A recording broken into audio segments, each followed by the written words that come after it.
Hi guys, ayan, mag-fill up tayo ng Singapore tax. Ayan, pupunta tayo sa Google AdSense, sign in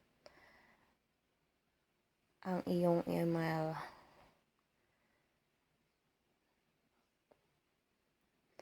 Ayan, medyo matagal at mahina yung net.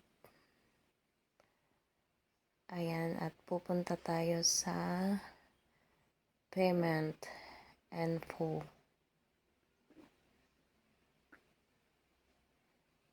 Ayan guys, nung una nahihirapan ako, pero ang dali pala. And then, i-click mo lang po yung tax add info.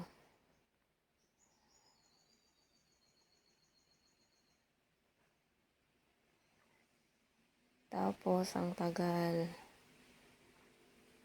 Add tax info ulit. Start form, click. Click mo lang yung.